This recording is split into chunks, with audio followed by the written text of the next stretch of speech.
Mr. Barthold, can you help me with explain a little bit on this?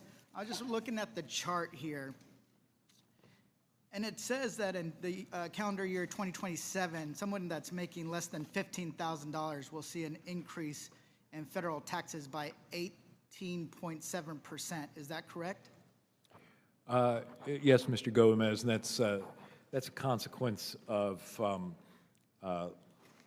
loss of premium tax credits, health care. Okay, so, and then in calendar year 2020, anybody making less than 15,000 sees an increase of 53.5%. Anybody who's making 15,000 to 30,000 sees an increase by 11.7%. Is that correct?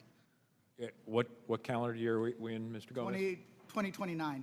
It's the next page. 2029. Yes. And then we see the next page in 2031. Anyone making less than 15,000 sees a, check this out. I thought this was a mistake. I thought I was not reading this correctly. An increase in their taxes of 74.3%. And from 15,000 to 30,000 of 20.6%. Is that correct? Or is that, did you guys make a mistake, or is that like? No mistake in the numbers, but an important thing to remember is in lower brackets, it's actually hard to measure the denominator because there are some taxpayers that are getting refundable tax credits, for example, and so there's some with negative tax rates, and so you're adding up some with negative tax rates and positive tax rates, so it's like dividing a modest change over by zero. Well, here's the thing.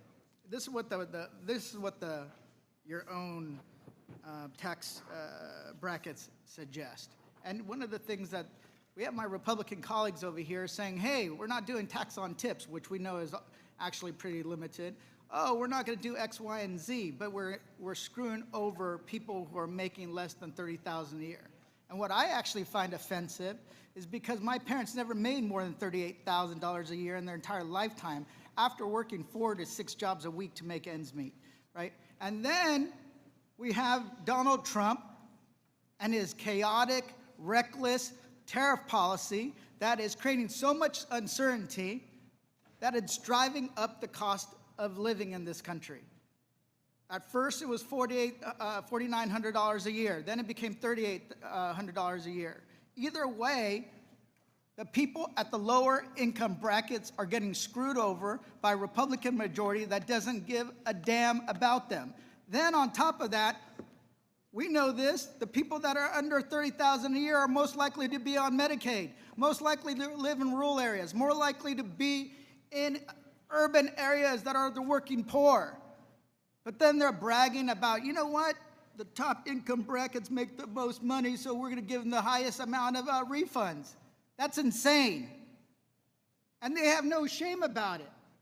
You have no shame when it comes to hurting working men and women in this country. You know, I'm somebody that was supposed to not go to college. I ended up working at Subway and Target.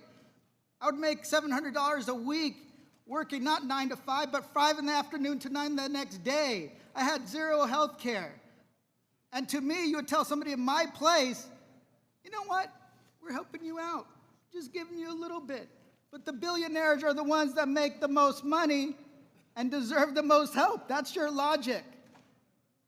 But I like to quote one billionaire when it comes to Warren Buffett that says that a lot of people shouldn't be punished because it wasn't determined on what they did. It was the happenstance of their birth. But you all want to tout a tax plan that increases taxes on people making under $30,000 a year, the folks that are struggling, and then cutting their Medicaid on top of that, but yet you want people to have more babies. That's the most insulting thing I've ever heard in my life. With that, I yield back.